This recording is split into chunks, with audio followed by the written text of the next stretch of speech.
தந்தை, மகன், தூய ஆவியின் பெயராலே ஆமேன். ஆண்டவரை போற்றுவோம். இறைவனுக்கு நன்றி. ஆண்டவரே, எமிதல்களை திறந்தருளும். எம் வாய்வும் புகழ்தனை எடுத்துரைக்கும். தந்தைக்கும் மகனுக்கும் தூய ஆவியாருக்கும் ஆட்சி உண்டாவதாக.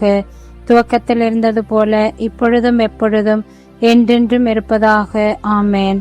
பொதுக்காலத்தின் 20ஆம் வாரம், ஆகஸ்ட் 20, வியாழக்கிழமை, ஆவணி மாதம் 3ஆம் தேதி. நினைவு புனித பெர்னாடு, துறவு மடத்து தலைவர், மறைமல்லுனர். தூய நீரை உங்கள் மேல் தெளிப்பேன், நீங்கள் அனைவரும் தூய்மையாவீர்கள். இயேசுமரி சூசை, நான் உமது அடைக்கலத்தில் கண்விழித்து யாதொரு பொல்லாப்பையும் காணாமலும் நினையாமலும் செய்யாமலும் இருக்க கடவேனாக.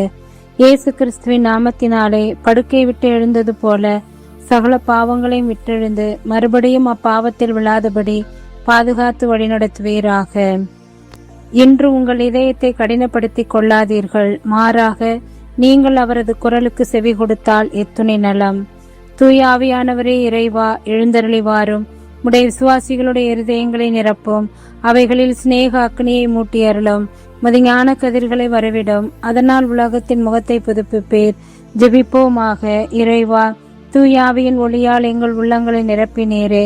அந்த தூயாவியால் நாங்கள் சரியானவற்றை உணரவும் அவருடைய ஆறுதலால் இப்பொழுது மகிழ்ந்திருக்க அனுகிரகம் செய்தருள வேண்டும் என்று எங்கள் ஆண்டவராகிய அதே இயேசு கிறிஸ்து வழியாக உம்மை மன்றாடுகிறோம். ஆமேன்.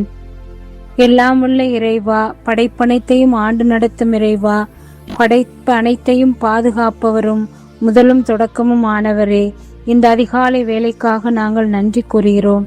காலையில் கண்விழிக்க செய்து எங்கள் உடலில் ஒவ்வொரு உறுப்புகளை மீண்டுமாக ஆசீர்வதித்து இயங்கச் செய்து உம்மை நினைத்து பார்க்கவும் உம்மை போற்றவும் எங்களுக்கு நீர் அருளை வழங்கியதற்காக நன்றி கூறுகிறோம்.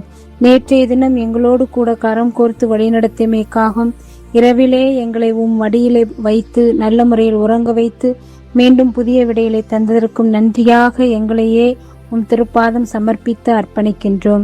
இந்த அருமையான காலை வேளையிலே எங்கள் ஒவ்வொருவரையும், குறிப்பாக இந்த ஜெபத்தை ஜெபித்துக் கொண்டிருக்கின்ற சகோதரியோடு சேர்ந்து வேண்டிக் கொண்டிருக்கின்ற ஒவ்வொரு நபர்களையும் ஆசீர்வதித்து அவர்கள் உள்ளத்தில் உள்ள எண்ணங்கள், ஏக்கங்கள், எதிர்பார்ப்புகள் அனைத்தையும் குழந்தை இயேசுவின் வழியாக பூர்த்தி செய்து ஆசீர்வதித்திடவும், தொடர்ந்து பெற்றோருடன் பிறந்தோர் குடும்பங்கள், குழந்தைகள் அனைவருக்கும் தேவையான உடல் உள்ள சுகம், ஆன்ம நலம், பலம், சக்தியை தந்து வழிநடத்தும்படியாகவும் வானதூதர்களும் தூயாவியானவருடைய கொடைகளையும் பொழிந்து எங்களை எப்போதும் கரம் கோர்த்து வழி நடத்திட வரம் வேண்டி, தொடர்ந்து அழைப்பு என்பது எல்லோருக்கும் கிடைக்கப்பெறுவது கிடையாது. அது உம்மால் கொடுக்கப்பட்ட அருள் என்பதனை உணர்ந்து, வாழும் வாழ்க்கை நீர் கொடுத்த அழைப்பு என்பதனை உணர்ந்து, உமக்கு ஏற்ற மக்களாக புனித பெர்னார்து போல வாழ அருள் வேண்டி உம்மிடம் வேண்டுகிறோம். விண்ணுலகில் இருக்கிற எங்கள் தந்தையே, உமது பெயர் தூயதென போற்ற பெறுக. உமது ஆட்சி வருக. உமது திருவுளம் விண்ணுலகில் நிறைவேறுவது போல மண்ணுலகிலும் நிறைவேறுக. எங்கள் அன்றாட உணவை இன்று எங்களுக்கு தாரும். எங்களுக்கு எதிராக குற்றம் செய்தோரை நாங்கள் மன்னிப்பது போல எங்கள் குற்றங்களை மன்னியும். எங்களை சோதனைக்கு உட்படுத்தாதேயும், தீமை நின்று எங்களை விடுவித்தரலும். ஆமேன். அருள்மிக பெற்ற மரியே வாழ்க. ஆண்டவர் உம்முடனே, பெண்களுக்குள் ஆசீர்வதிக்கப்பட்டவள் நேரே.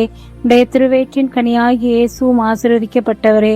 புனித மரியே, இறைவனின் தாயே, பாவிகளா இருக்கிற எங்களுக்காக இப்பொழுதும் எங்கள் இறப்பின் வேளையில் வேண்டிக் கொள்ளும். ஆமேன். இறைவா, நான் துரும்பிலும் துரும்பு, தூசியிலும் தூசி. நீர் என்னில் செயல்பட்டால் நான் வல்லமையுள்ள கருவியாவேன். இயேசுவுக்கே புகழ், இயேசுவுக்கே நன்றி. மரியே வாழ்க. இயேசுவின் திருவுடலும் திரு இரத்தமும் எமக்கு ஜெயம். மரியே வாழ்க. அனைவருக்கும் காலை வணக்கம். இந்நாள் இனிய நாளாய் அமைய வாழ்த்துக்கள். தந்தை, மகன், தூய ஆவியின் பெயராலே ஆமேன்.